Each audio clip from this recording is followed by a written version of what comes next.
After your 12th standard, where did you see yourself still or excited about stuff? What was your journey? Please do share with us. I think that I've had a slightly more unconventional youth radical school like career. We are very excited to be here today. The presence of Ms.Sindhu Nair. She's here with us. And she is a unique blend of a solo entrepreneur, an artist, and an illustrator. She has started her small business, the House of Sarva, in the year 2022.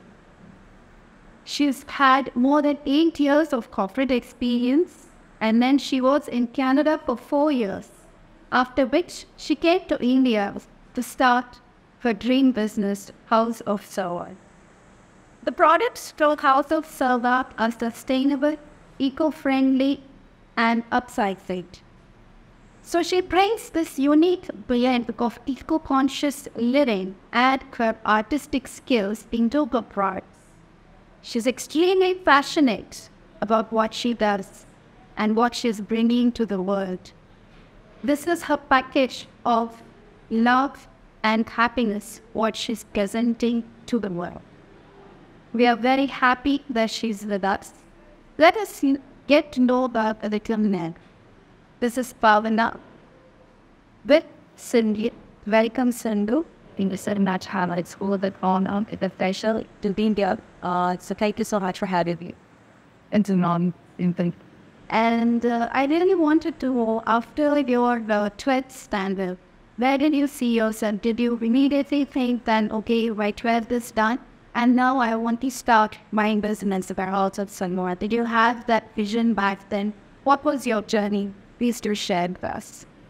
It's quite the opposite, actually. I think that I've had a slightly more unconventional youth radical school-like career. I decided not to, pursue my graduation at regular college. So, and actually that stemmed from when I was still doing my first directing PU, because I was getting some passive skills come beauty list time, aspiring, some on jobs like, doing tuitions, picture event, or working as a sales executive during the weekend, or as a receptionist. So basically just any opportunity that came my way, that I could make some extra income that I could use as my pocket money. And then I have to ask my parents. I was like, yes, I have to do this.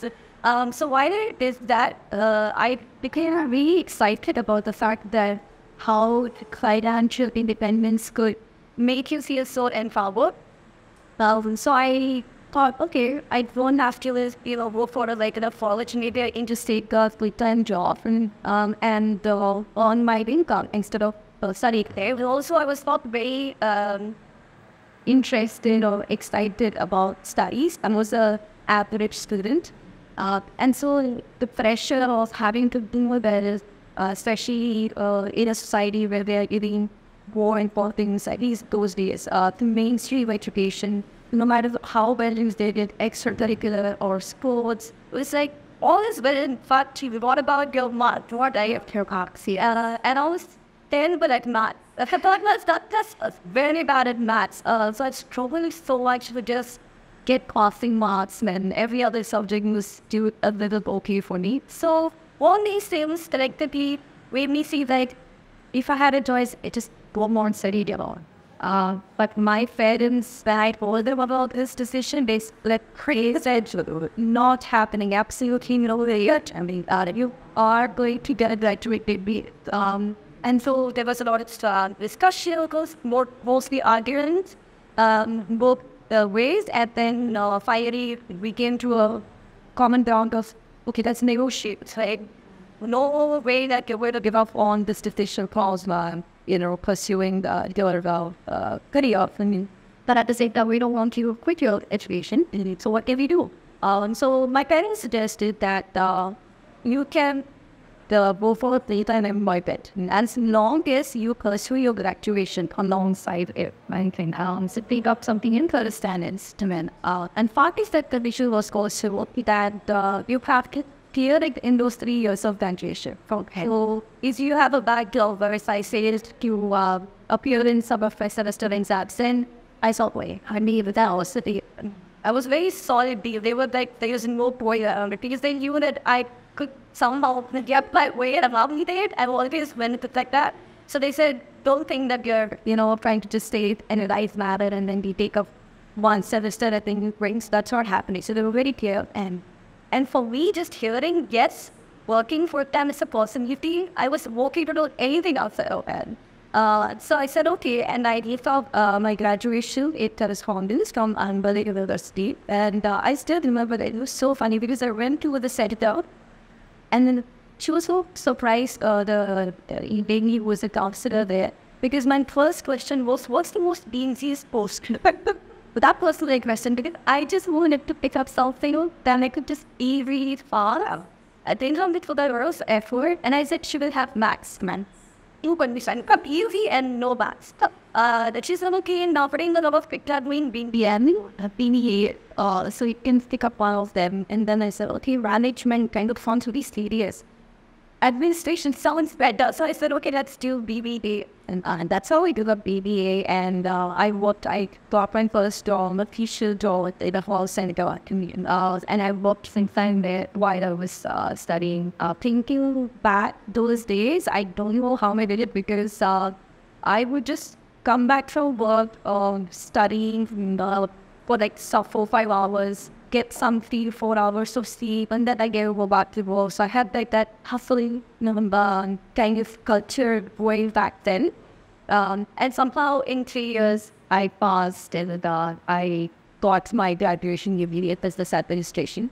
And by the time, since I was a positive for about 50 years now, I decided that was not for me because I was feeling monotonous for me. About having a scripted conversation and not having anything outside of that one square where you just do just that one particular word and there is nothing outside of that. So I wanted to push my direction that I for figure out what I could do. But luckily for me, thankfully that I got pushed by my parents to do that graduation degree. I got a job outside of the call center then because of that graduation degree. So I got a job as a executive support associate in one of the UK-based firms in Whitefield. And that's where my career as an executive assistant kind of and I was working in a team at that time about my become supporting work in UK. So I don't let it report but I got to learn about the job and the importance of being an assistant is somebody at the high level and his world and what kind of world ethics you need to learn. All of those things came really within that time. And since then, I've worked in a lot of a couple of companies. Most of them are big four, so and got a lot of experience because of which I could apply for a permanent resident visa in Canada. I always loved to see what it felt like to live outside of India, what the culture was like, and what was there when being born. So I applied for permanent resident visa and then got through it and worked there for about 4 years. But yeah, throughout this whole time, not even once did I think about having my own firm or House of Sarva, anything of that sort. But I was very clear in my mind one thing that I have to be financially independent, that I need to work or use anything that would help me to gain that freedom to make right choices and take it from there.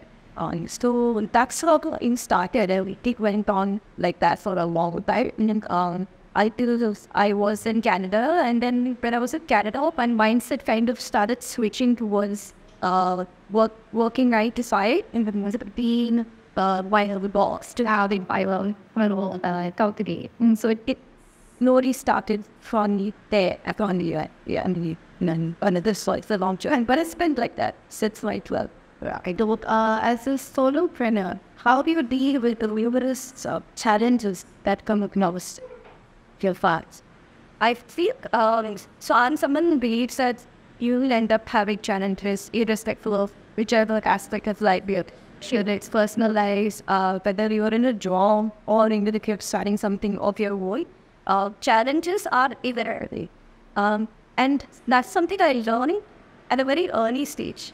So because of that, my mindset is in such a way that every time I'm faced with a challenge, I see it as the learning opportunity. I feel like, okay, so this is something that I lack in or I don't have the knowledge of. So maybe I'm supposed to now see what others or do some research or talk to people who are expertise in that matter. So being a solopreneur especially is a little more challenging as compared to you working in the regular 9-to-5 kind of setup. Yeah, you have the comfort of routine in with there. Yes.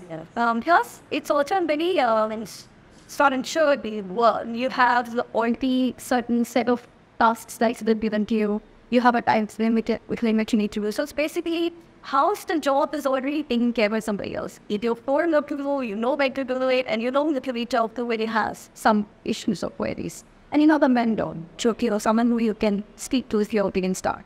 So when you're a solopreneur, all of those aspects also work on you. So something that I faced in a very early time when I started being into my business is time management, time management.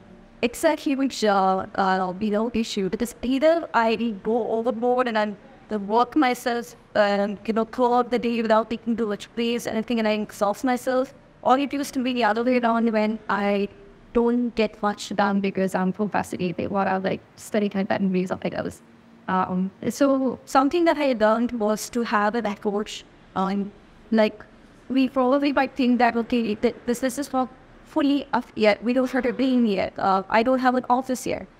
So I know all these things when I get there. So that is not a good approach. I mean, you need to have that mindset right from the beginning to get cool excels. So I started making some changes. So I started, I have a small room in my house with this slice video by office. I don't refer to it as anything else. Even when I'm talking about it, if my dad or my friends and be like, okay, show me my office or I'll be working there at my office. So I put that in my brain that that's my workspace. That's the place I go to because I'm working from there. And then time management with that, make sure I have a certain gap in my day from like say 11 a.m. to 8 p.m. in the evening is when I feel like I'm most productive. So I make sure that I use that as sort of work hours and I don't wait a thing maybe that. Even though I have the luxury of, taking writing decision and say like, take as many breaks as I can. Especially working from the little peers, just watch this movie today. But even that's some gallery if I want to absolutely right. I think that's a little bit of discipline needs to be instilled because it doesn't get you as far as you want to and at the time that you want to if you keep delaying it. And when it comes to not knowing many things to do and challenges, it also fund a business because business is something absolutely new for me. I haven't had any experience.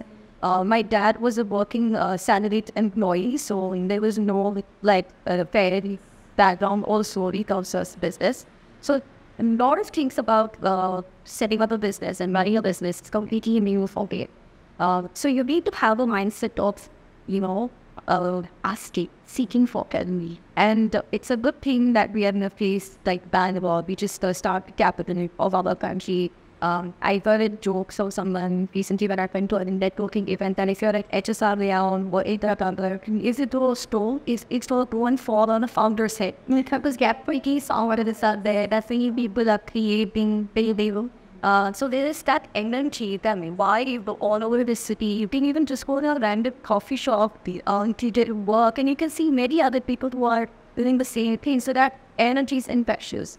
But there are also networking events. There are also incubation sort of organizations who are there to help you in your startup journey, in your entrepreneurial journey. And these organizations are brought together by a couple of founders. People who have done this in the past. People who have a business and it's making profit.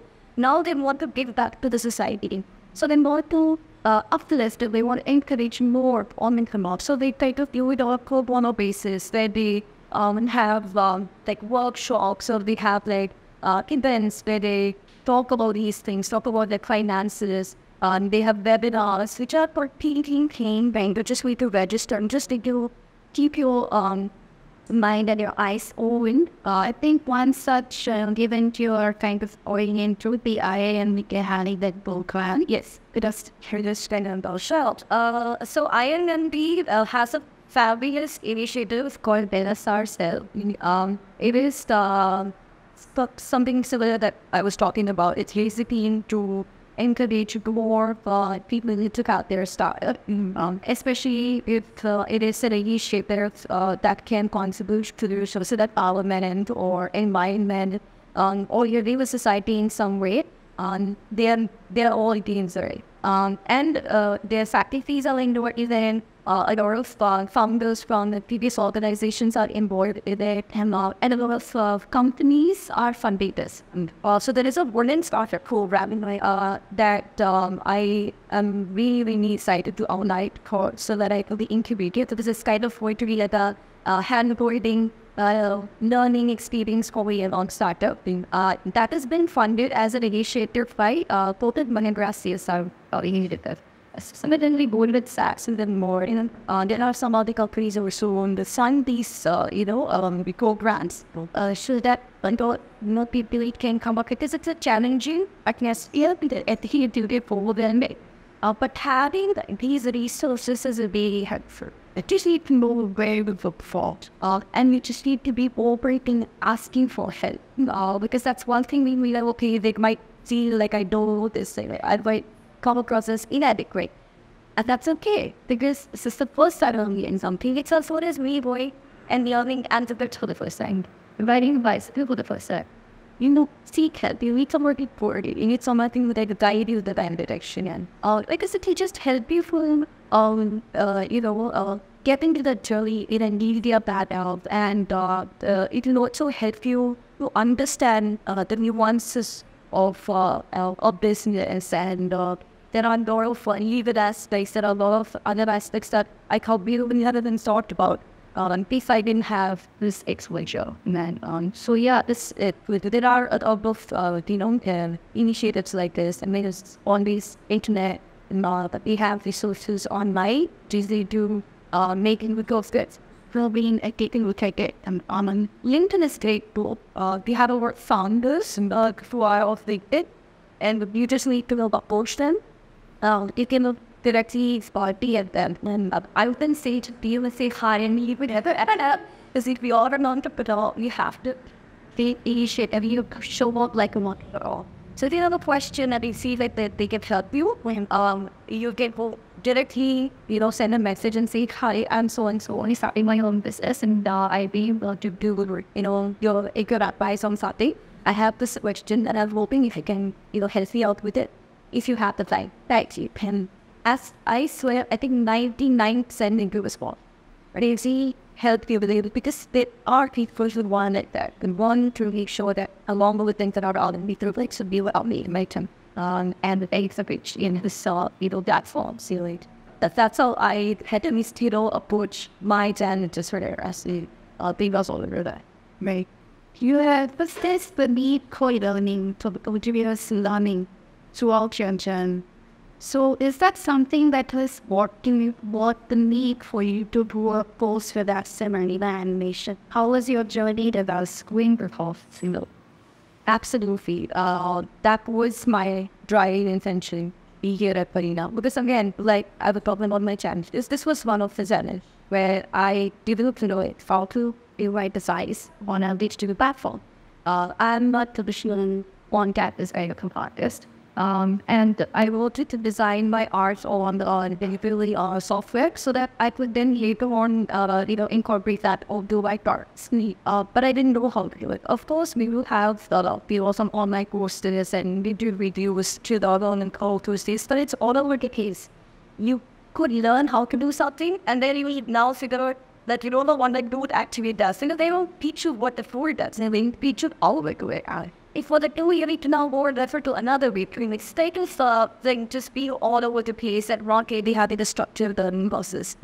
So that's what actually brought me to Arena. I was doing a bit of research for and all of that. And I'm someone who has to have a structured learning period, having it on a radio or something. I have very less attention span. So very soon I just get distracted or I will leave it halfway, and I know that I didn't want to take that chance, considering that I was very serious about what I'm doing. So I came to Arena with that intention, but it helped me in my business and the in future. And while I was doing the course and I learned there a little bit more than what I just needed for my business, I learned a little more than that. I learned more aspects of that designing and I consider myself as an illustrator. I illustrate. But I also learned about graphic design and other about color theory. I learned about casing and alignment and all of those aspects which were probably not something we can talk about. And how it helped me now is that when I came here, I had one streamlined thought of, okay, my business is responding to you. And while I was doing course, and by the time I finished it, now I have like second stream source of income that I'm thinking about, and which is in the freelance illustrator. Why I have my business and it's coming along in one side of it. Another side of it is that I can keep my passion alive. I can illustrate for a living, and I can do freelance projects on the sideline, which will also give me a break from, my business whenever I want it. And not just that, I am constantly creating content on social media to promote my business and being here and learning all of those things about creating and resolution and all of the dimensions, all of those things as something that I know that's about the program. And now it's helping me with my business as well as my art career. I agree. So your business career, your art career, then you see yourself, what is the vision that you had for your future, for the business future? What is the vision that you have? At the moment, the intention is to scale your business. With a little bit of background of House of Sarva, I started it as a passion initiative because I was very passionate about art and I wanted to do a career for myself, having with art as its foundation. This is why I thought that instead of just making art and selling it, I wanted to monetize it in other ways as well. So then I thought about, okay, why don't I make journeys and notebooks, and I can have my art on the cover of all of these cards and sell it.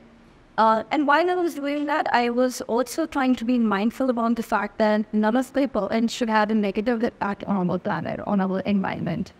So having a paper product that is made from wood for the piece is purposely going to be placed on carbon footprint, and it's going to increase we know that it's going to want to go into spiral change and all of that. So I don't want to be a part of that. I want to be a part of the series. So then. While I was looking out for options that I think is when I found three free papers. And I was then securing three free papers called printing. And that's another thing I learned about this in Arena about how I communicated with my characters. Because otherwise I was going as a blank page. It's okay if they don't mind, but I wasn't prepared to look inadequate in front of my supplier or so many things that those my filters to be. I wanted to show that I'm prepared. I want to show that I'm in business tech. Especially if it's a woman, I think it's a subconscious thing in a society. When you're born healing, he said, I don't know what we're talking about, what's word at all. And then it is she doesn't know the much. But men are all like that. They usually go prepared. I think it's also a little bit about the fact that they want to be destructive. But it's instilled in me to be that brain. So that also got covered as a barbecue course in Vaikita. So come back to House of Sarva and the vision. I want to make sure that my part, my initiative, is having a positive impact on the environment. It's helping divert waste from going into landfills, which is the biggest, solution that if we can do at the planet can. There is some waste that's already gone. We need to make to doing segregation or to help recycle and upcycle that into something else. I'm not sure if that's a possibility, but at least we can avoid more is into either that things. Textile industry is one of the biggest contributors in the MLS because it's products of itself been produced, especially more the fast fashion coming. It's actually way over what we need. And so I was thinking in that direction, and then I thought about the art aspect of it and about why art being on it. It started as a very personal thing, the work having to promote my art and undermine the artists. So I wanted to promote mindfulness and spirituality through my art. But then I'm also about thinking that art is such a wide spectrum, and not everybody will like one side of it. And so it's like any other thing, right? People have different choices because it's different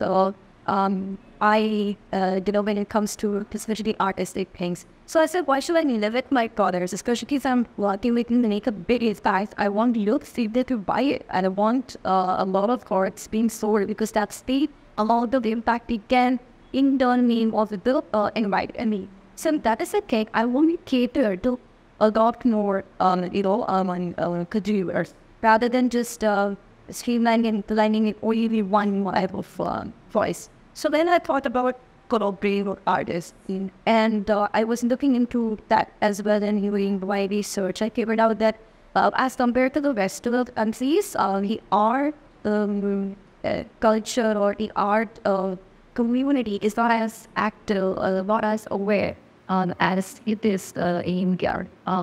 People buy it, but it's not because they are aware of it or they use artists on it, because it's purification of the comb or anything else. It's just a part of it.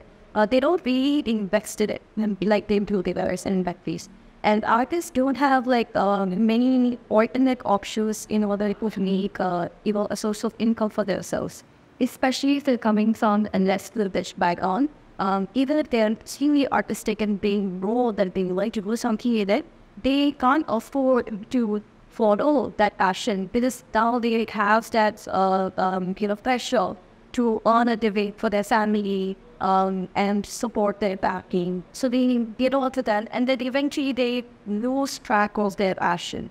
So I wanted to somehow come up with an initiative which will also be resonant with artists and feature their artwork on importers, just like how I was with mine. And in exchange, they will receive royalties every time of art is sold. So it's a win-win situation for me as well as a brand and the artist, and they can get recognized as well. And so it kind of helped them to stem their passion from that. So this is where I see House of Sarva heading in terms of their fiction. Having an art and the environmental aspect go hand in hand. And the next 5 years, it's all about just scaling it up and having a strong foundation base of business. Beautiful, simple, and you would also incorporate the reciprocate part of the society. That is perfect. That is huge. That is like you said, a penguin for 1920. Yeah. What personality traits have worked for you in the journey, Sindhu, and what traits have you picked up from others? What have been nice from others? Thinking back about my first strategy, how it was and how it has been so on. I think one of the points which used to be a problem for my parents was the fact that I had been advised that now on everything that I have my wife on. But I can say that adamant kind of like a negative word according to me, because I've worked so much. My parents quoted so many than we are a parent years now. But so I feel like it's having a very sort of a negative aspect with. I'd like to say I'm positive, and it's a little bit raw. Like if I let's say that if I have my mind set on something, then I'll have a bet don't pursue it. Even if there are facts against it, even if there are other people say that I think it's an or you shouldn't do it. Like it doesn't affect me so much. Of course, it makes an impact that well, and that okay, fine, be seeing him. So like his body would because someone is very close to me, deal with it king. But then I think from the perspective that maybe they just had quite good intention in their heart, right? But then I still pursue one that I want to pursue. So having that being it hasn't very constantly, because every time I'm stuck with the negative thought, or if I feel that, okay, what if this doesn't work out, then I have my own inner voice saying that, you have to be serious. The vision to their mind to it now. So I have that thing driving me. So I think that has actually proved as an advantage to me in my other recruit, which is to clear probably that I was a 10. That's fine. So being obstacles about something, you're passionate as to it. Another personality trait of mine that has made me get a lot of advantage is being a people person. I wouldn't say I'm an extrovert, but I'm more not an introvert either. I'm an ambivert. I'm like a so I don't hesitate to talk to people. I don't hesitate to take conversations if I'm both like networking given. Or even it's like I'm meeting people's friends and I'm paying someone for the first time. I like to ask questions. I like to know about it. Because I see somewhere I can get some information, I can get something that would be a takeaway for me. So that's something I feel has helped me so far. And I'm a curious person. Being curious, I like to try. I like to be really good at it. At least give it a shot. They say, just give it a shot. So that comes kind of naturally for me. I don't need that for me. When I get an idea, or I think, either feel like it's worse or good, I give it a shot. I don't need someone to convince me to do it. So that has helped me so far in my journey. So I don't hesitate to try something new. I don't get a scared or say it's a case. Like I feel really fine with it. I'm very confident with it. It's fine with it. But something that I see it as a personality trait that I went through or I trying to learn from others is one to be consistent. And think it starts with the character of viewing artists. Like your mind's always fluctuating. My mind's a very fluctuating mind, and sometimes it's this and sometimes it's that. Sometimes I'll pass it one not what it, then I start with thinking he was just that idea just came out, the road in my head of how I want to work on it. So I had like incomplete artworks I get to it eventually, but there is not that there is no like, okay, I complete this and then go to the next one. There isn't that, hey. And so as a solopreneur now, I can see how that can actually, not be very helpful in my journey as a business in terms of completing tasks, and also in terms of keeping at it every single day, because that's when you see growth, and that's when you see progress, when you keep at it every single day. And you will make sure that you don't break your patterns. And you're breaking the pattern, you're telling yourself or you're going back again to start from inspiration though. Without the name, it doesn't help me. People go betrayed you. So consistency is something I'm working on, and I learned that this is something I have to do. Another thing is about I communicate. I just said I've been told that I'll get stuck, but I also want to watch my jaw at just listening. Because I sometimes feel the need that I have to contribute to the conversation. I have to talk, but I have to. You said something, say something, keep the conversation going. For both necessary, not qualities. Sometimes it's just good, sheer without. There is a lot of wisdom that people can share, and if you're at a spot in a reactive saves money, then without your knowledge, you're actually thinking about the same next rather than actually focusing on what the person is saying. So that's something I feel like I can get through we should pretty much clear cut ideas about yourselves and what you take down. So talking about, like I said, there are challenges when you want to do something, or this you kind of a team dimension. Added to that, sometimes what happens is a person themselves is the person's brain is ending it. They themselves stop themselves from moving ahead. That's self-doubt. And there is an imposter syndrome. So what are your thoughts about this imposter syndrome? I think imposter syndrome is inherited in our DNA. Like that, especially coming from an Indian society background. It's inevitably from, it's in, your day-to-day lives from, your childhood, irrespective of whatever your family background, especially your rich or whatever.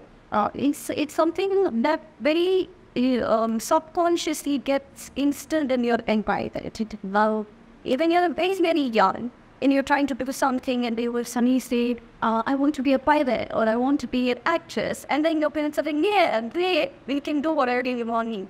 But when you're like, maybe in your early school year, and then you're not doing so well in terms of your studies, and you say, oh, I want to be a pilot. First, you pass in maths. First, you get good marks. Then you can think about it. It's not so easy. And then, as a child, what they are saying is absolutely right. But as a child, what I hear is that, oh, I'm not good enough. I mean, that's not meant for me. I can't get that person because I'm already not with that city that we right now. So, why should I dream that, right? And so, subconsciously, we keep hearing this, not just about like education and career, even about like, our looks and how we are and how we talk.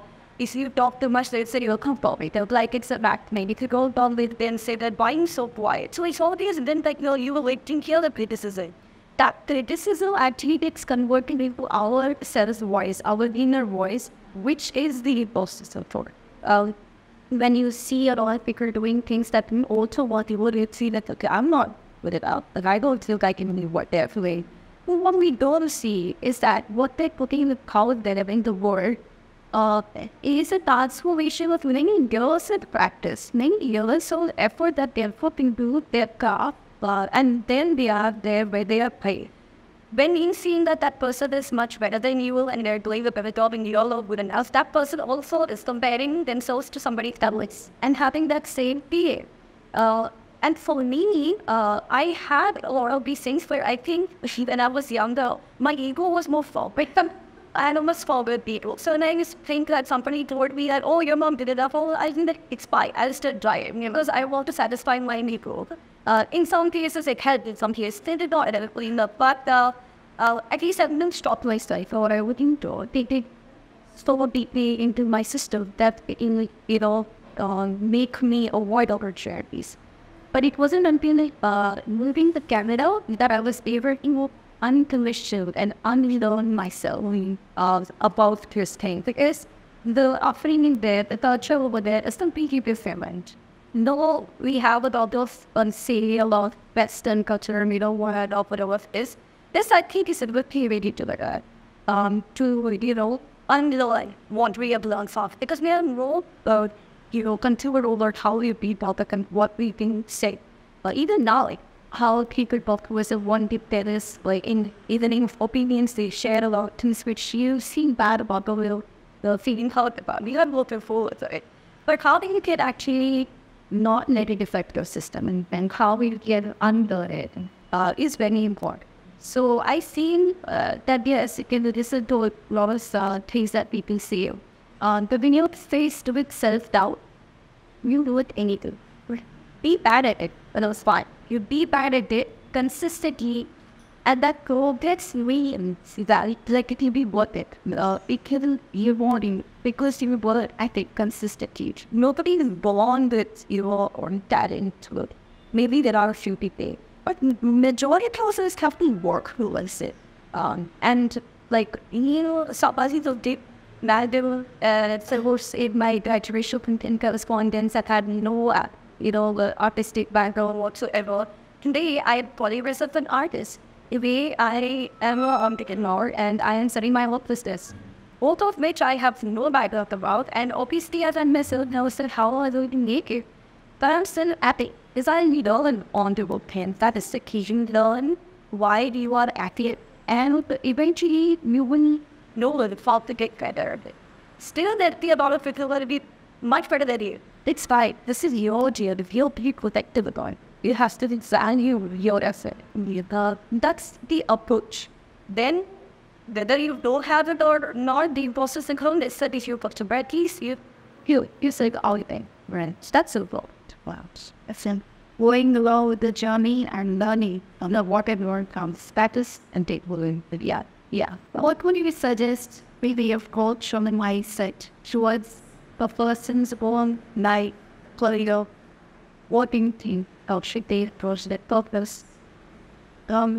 So I'll share what has said for me in my personal journey. It can be simple to repeat word. The very first thing I will say, and I can't stress this enough, is to have a learning mindset. Learn. Because the moment you think of learning as an approach, right, you will stop, yourself from thinking that I'm not good enough, or you will stop thinking that, okay, I don't know anything. Because anything becomes then also surety that, oh, I'm going to learn something new. And that there is a positive aspect to it, actually. I recently was listening to a small, or a statement made by Mark Zuckerberg, and he said, I don't know anything about a band. I don't know how to script that band. I basically had to look cool about it. That's the same way about anything in our lives. We don't know anything about it, but we learn from come the way the basics we start. It starts from you, getting into it, making a decision to go for it, and then slowly build where you done, what kind of things you deploy that you probably don't have in yourself, and then you can open yourself out to give that information or look for resources. It's all available for us. Luckily for us, we're the generation where get big helpers. The internet, get with seek people, have connections. We have social media for that. So the possibilities are endless, but we just need to have the right thing, the sponge mindset, like they say, that you need to absorb whatever information is available that we can be reaching. So learning is the key, and we can always have that. It doesn't always have to be about your education. It can also be just general being life for this. You can see a break from your mundane life. You can learn some new skill, or learn how to ride a bike, or anything that learn how to cook. Because any kind of stereotype a way to be open to new things. And that comes to the second mindset that I have adapted to recently is we open to new things. Being comfortable with discomfort. Anything new puts us in a very discomfortable position. We are like, hey, I don't know how to do this. Or you have to move on that. What do you do? I don't want to worry this. You have the dependency. I've never done this before, and how am I going to be there? What if everyone who comes over there are more qualified, more experienced? Everything is just like those mental blocks that basically leads you to deciding not to really do something.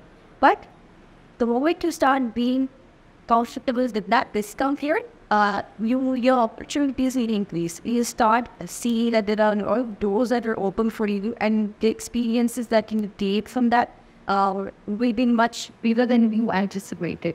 And lastly, having a growth mindset.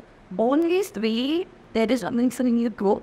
Always be that you can be better version to yourself than you were yesterday.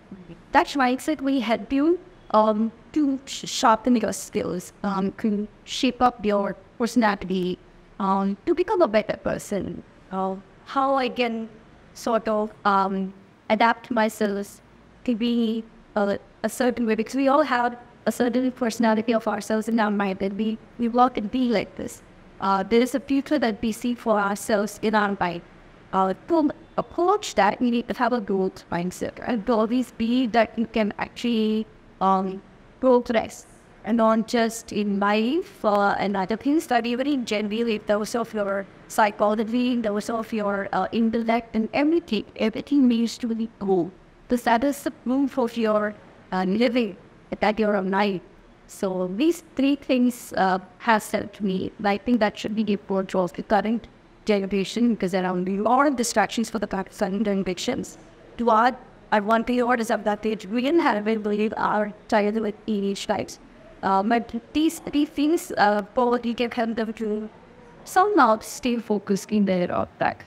And so the growth mindset, always see to learn, and being comfortable with it does change the other sides. That's kind of what. So these are the main things, and it's definitely things of the gems. Practically has anybody to go And with this, Sindhu, I want to thank you for sharing one beautiful journey that you have had. You went so much open learning, and I wish you all the very best for the future, for all the new current clients that you like, and for the expansion of House of Sarva. I wish you all the very best, and thank you for being a student. And it was a wonderful experience with you and writing with us. And I'm so happy and so proud that at some point that you have accomplished so much in my life, especially young age. So I wish you all the very best for the future, and wish you all the very best arts and play game. Thank you so much for having me. It's just enough that it's been an honor to be here, to be able to share my story. Arena definitely has been like a stepping stone for the details of my journey. It has instilled that fashion and service. If anything, it's made it much stronger for me. Thank you so much for all of that, and the constant guidance and support, and the motivation. Like I always feel like I've been seen and I've been motivated every time I'm here. So I love that period. It feels like second time I know that I can be there. So I'm so glad that I had an opportunity to be a part of Arena family, and very proud to be an alumni. Thank you so much for that, and thank you so much for giving me that some to share my story. Thanks, and thank you.